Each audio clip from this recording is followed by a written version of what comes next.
नमस्कार दोस्तों, ज्योग्राफी की दुनिया में आप सभी का फिर से एक बार स्वागत है। थ्रू दी मैप वॉल्यूम के अंतर्गत मानचित्रों की श्रृंखला को आगे बढ़ाते हुए हम आज कर्क रेखा, मकर रेखा, विषुवत रेखा, प्रमुख यामांतर देशांतर रेखा को बताएंगे कि कौन से महाद्वीप और देश में से होकर गुजरती है, उनके नाम देखेंगे। स्टार्ट करते हैं आज की क्लास। आपकी जहाँ भी एटलस रखी हुई उसको आप हाथ में ले लीजिए और वर्ल्ड मैप को ओपन कीजिए। देखते हैं। देखिए दोस्तों, हम कर्क मकर की बात करें तो हम ये कहें कि जो कर्क रेखा, मकर रेखा, विषुवत रेखा होती है, ये सब क्या होती है? ये सब अक्षांश कहलाते हैं। अक्षांश, अक्षांश रेखा। और जो प्रमुख यामांतर होती है उसको हमने क्या कहा? उसको हम देशांतर रेखा कहा।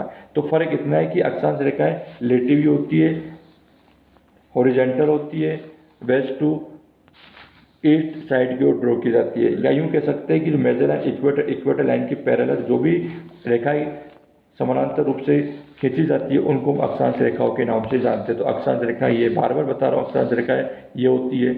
और जो आपके उत्तर से दक्षिण की ओर रेखाएं मिलाई जाती है या मिलती है, जिसको हम उत्तरी गोलार्ध, दक्षिण गोलार्ध में उत्तरी ध्रुव और दक्षिण ध्रुव कहते हैं, तो इन रेखाओं को हम क्या कहते हैं? इन रेखाओं को हम देशांत रेखाओं के नाम से जानते हैं।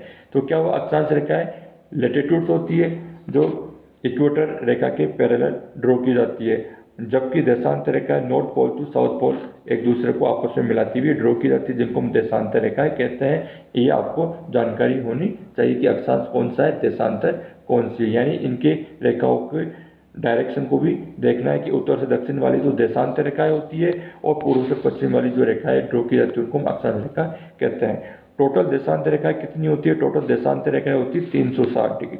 कितने होते हैं? टोटल 360 होती है। और टोटल अक्षांश रेखाएं कितनी होती है? 180 होती है। ये दोनों आपको ध्यान रखना है। आगे हम देखते हैं कि जो इक्वेटर लाइन है, इसे हम कहते हैं इक्वेटर लाइन, भूमध्य रेखा, विषुवत रेखा 0 डिग्री की लाइन के ऊपर। ये क्या होती है? कॉमन लाइन होती है उत्तरी गोलार्ध, दक्षिण गोलार्ध दोनों के लिए, इधर से आने वाले के लिए भी और इधर से आने वाले के लिए भी। तो हम ये कह सकते हैं कि इक्वेटर लाइन क्या करेगी? इक्वेटर लाइन इस पूरी दुनिया को या पृथ्वी को दो गोलार्धों में, एक तो उत्तरी गोलार्ध और दक्षिण गोलार्ध, दो भागों में विभाजित कर देती है। कई बार एग्जाम में पूछा जाता है कि उत्तरी गोलार्ध, दक्षिण गोलार्ध को या पृथ्वी को दो बराबर गोलार्धों में बांटने वाली रेखा का नाम क्या है? उस अक्षांश रेखा का नाम क्या है? तो आंसर हो जाएगा विषुवत रेखा, इक्वेटर लाइन। और इस इक्वेटर लाइन की जो गणना है, इक्वेटर लाइन की मापन के बारे में सबसे पहले इरेस्टोनिज भूगोल ने बताया था। ये भी ध्यान रहे, इरेस्टोनिज। देखते हैं जो कैप्रिकॉन लाइन है, ये वाली कैप्रिकॉन लाइन, ये कौन कौन से महाद्वीप और देश में से होकर गुजरेगी? तो हम ये कहेंगे कि जो मकर रेखा है, मकर रेखा 10 देशों में से होकर गुजरती है। मकर रेखा कितने कंट्री में से? 10 कंट्री में से होकर गुजरती है। महाद्वीप 3 कॉन्टिनेंट, 3 महाद्वीप में से। और वाटर बॉडीज 3 वाटर बॉडीज। अब कौन कौन से देखते हैं। नंबर 1 महाद्वीप की बात करें, दक्षिण अमेरिका, नंबर 2 अफ्रीका और नंबर 3 ऑस्ट्रेलिया। यानी 3 महाद्वीपों के नाम हो गए। उसको मैप के थ्रू देखते हैं।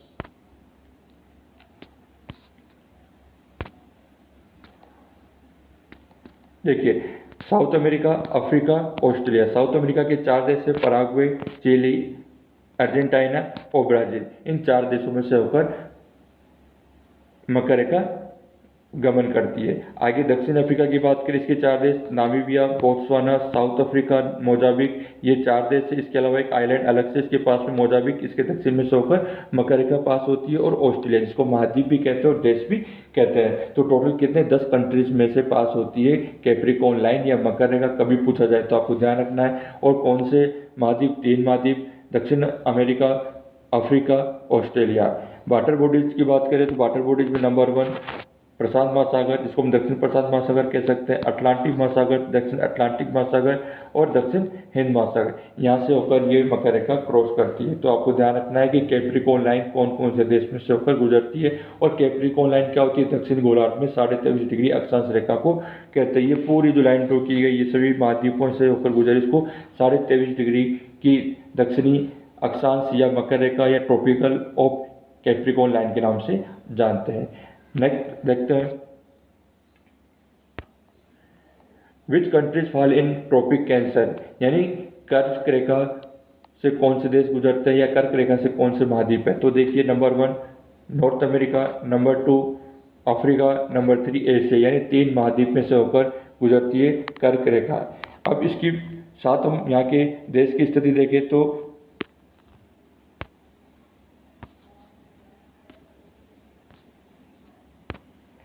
नॉर्थ अमेरिका में मैक्सिको, बहामास दो हो गए। इधर अफ्रीका की बात करें तो वेस्टर्न सहारा, मारिटानिया, माली, नाइजर, अल्जीरिया, लीबिया, मिस्र में से होकर गुजरती है। ध्यान रखना, कई बार पूछा गया है कि मिस्र में से क्या, मिस्र में से क्या कर्क रेखा गुजरती है, बिल्कुल सही आंसर है, कर्क रेखा गुजरती है। सऊदी अरब, यूएई, संयुक्त अरब अमीरात, ओमान, चाइना, बांग्लादेश, इंडिया और म्यांमार, इन देशों से होकर मकर रेखा, इन देशों से होकर कर्क रेखा गुजरती है, आपको ध्यान रखना चाहिए। और कर्क रेखा तो इंडिया के 8 राज्यों में से होकर गुजरती है, ये भी ध्यान रखना है, इंडिया के 8 राज्यों में से होकर गुजरती है। और राजस्थान के डूंगरपुर और बांसवाड़ा में से होकर कर्क रेखा गुजरती है। राजस्थान के 2 डिस्ट्रिक्ट डूंगरपुर, बांसवाड़ा, भारत के 8 राज्य, ये सब आपको मालूम होना चाहिए। कि पूछा गया है क्या कर्क रेखा भारत में से होकर गुजरती है, बिल्कुल गुजरती है। और इस कर्क रेखा के कारण ही जो भारत की जो क्लाइमेट है, भारत की जो जलवायु है, उसे हम क्या कहते हैं, उष्ण कटिबंधीय मानसून जलवायु। किस नाम से जानते हैं, उष्ण कटिबंधीय मानसूनी जलवायु के नाम से भी जानते हैं। ठीक है दोस्तों, अब यहाँ पे देखते हैं कि जो कर्क रेखा में से कौन कौन से जलीय क्षेत्र जो इसके मध्य में आते हैं, देखते हैं। हिंद महासागर, अटलांटिक महासागर, ये जो अटलांटिक महासागर की बात कर रहे हैं,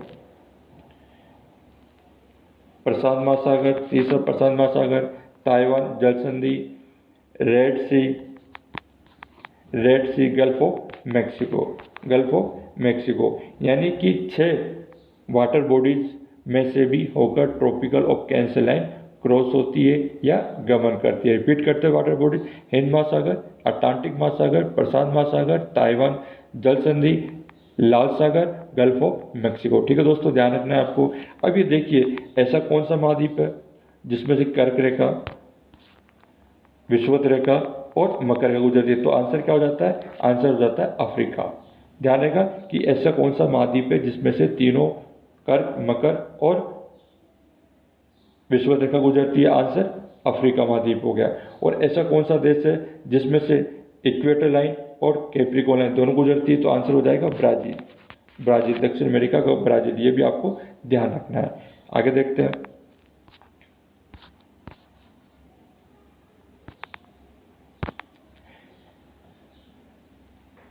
इक्वेटर लाइन 0 डिग्री अक्षांश रेखा को हम इक्वेटर लाइन कहते हैं। अभी मैंने बताया था कि इक्वेटर लाइन भूमध्य रेखा बिल्कुल बीचों बीच लाइन जो ड्रॉ की गई है मैप में, उसी को हमने क्या कहा, इक्वेटर या भूमध्य रेखा, विषुवत रेखा के नाम से जानते हैं। और इस इक्वेटर लाइन के पास में ही इक्वेटेरियल रेन फॉरेस्ट, विषुवत रेखीय वर्षावन पाए जाते हैं, जिनको हम विश्व के फेफड़े के नाम से भी जानते हैं। अब कौन से देश है, पहले देखते हैं कॉन्टिनेंट्स। नंबर 1 दक्षिण अमेरिका, नंबर 2 मध्य अफ्रीका, नंबर 3 दक्षिण पूर्वी एशिया।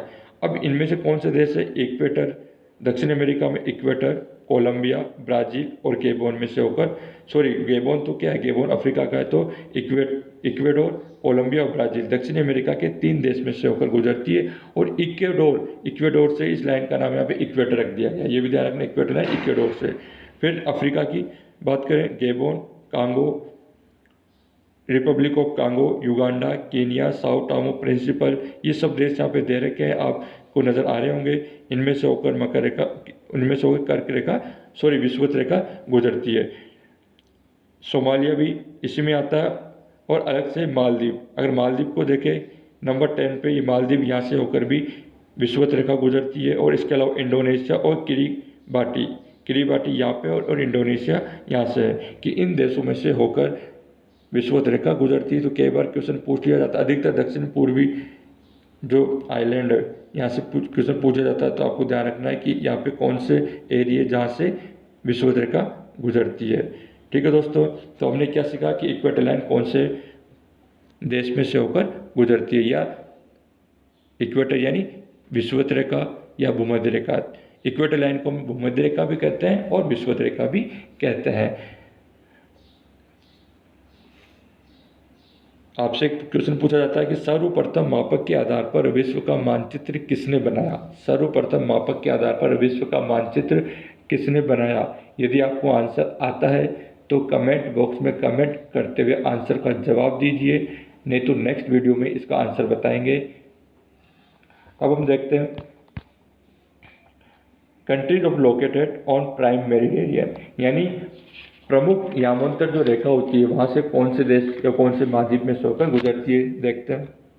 देखिए दोस्तों, पहले तो आपको पता होना चाहिए कि 0 डिग्री देशांतर रेखा को हम क्या कहते हैं,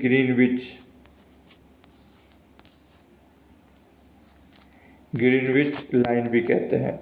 और जो इसके आगे 180 देशांतर रेखा है इसको हम क्या कहते हैं, इंटरनेशनल डेट लाइन कहते हैं। ये दोनों चीज़ आपको ध्यान होना चाहिए। अंतर्राष्ट्रीय तिथि रेखा 180 डिग्री देशांतर रेखा को कहते हैं और 0 डिग्री देशांतर रेखा को प्रमुख मध्याह्न या प्रमुख यामोत्तर रेखा के नाम से भी जानते हैं, या प्राइम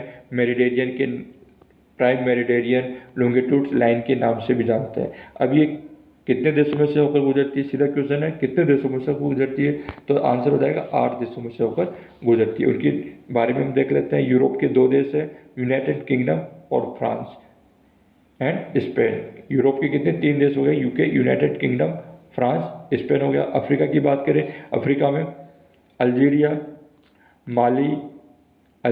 माली, बुर्किना, घाना, टोंगो, ये कौन से, ये आपके अफ्रीका के देश है जहाँ से होकर प्राइम मेरिडियन लाइन क्रॉस करती है। और लास्ट में हम देखते हैं अटलांटिका में से होकर गुजरती है।